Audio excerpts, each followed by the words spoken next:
और अब बात करते हैं चुनाव की। देखिए, बंगाल और असम में घुसपैठियों का मुद्दा सबसे बड़े मुद्दों में से एक है, लेकिन बंगाल में जहां बीजेपी खुलकर सीएए लाने की बात कर रही है, तो वहीं असम में चुप्पी क्यों साधे हुए है। सीएए को लेकर क्या है असम और बंगाल में रणनीति, देखिए।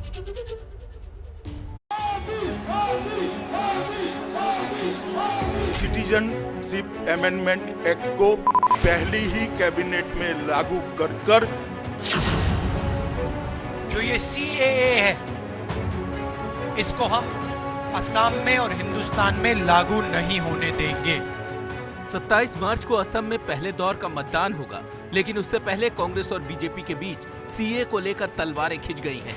कांग्रेस ने असम के घोषणा पत्र में जो 5 गारंटी दी हैं, उसमें से पहली है कि असम में सीएए लागू नहीं होने देंगे। बीजेपी ने इसको लागू करने की कोशिश की। कांग्रेस पार्टी पार्लियामेंट हाउस में, राज्यसभा में, लोकसभा में, पूरे देश में इनके खिलाफ खड़ी हो गई और हमने सीएए को देश में रोका। और मैं पहली गारंटी आपको दे रहा हूं, असम में सीएए नहीं आएगा, नहीं आएगा, नहीं आएगा। दूसरी तरफ बीजेपी सीएए को लेकर असम में खुलकर बोलने से बच रही है।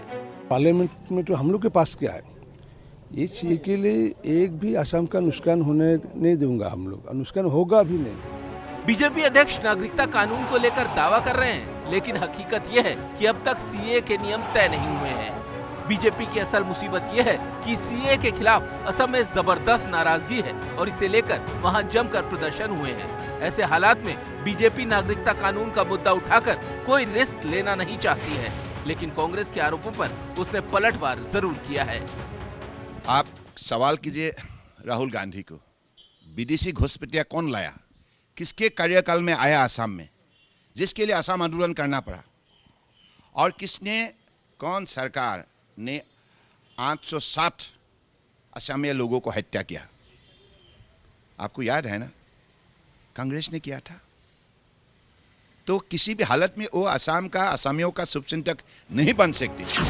असम में भले ही बीजेपी सीएए के मुद्दे को पीछे रखकर चलने में ही भलाई समझ रही हो, लेकिन उससे लगे बंगाल के चुनाव में घुसपैठ और नागरिकता कानून का मुद्दा उसके एजेंडे में सबसे ऊपर है।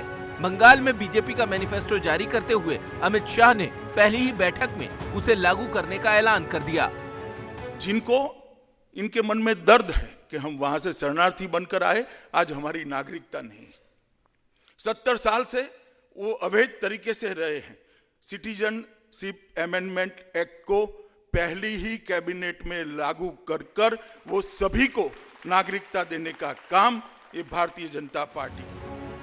कांग्रेस अब इसी को चुनाव में भुनाना चाहती है। रणदीप सुरजेवाला ने ट्वीट कर बीजेपी पर निशाना साधा।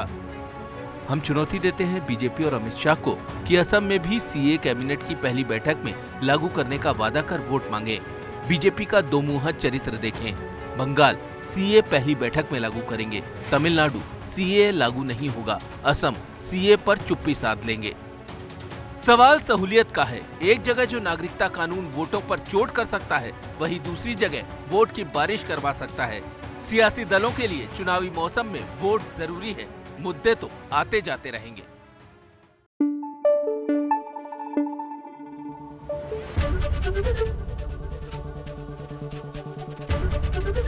एबीपी न्यूज आपको रखे आगे।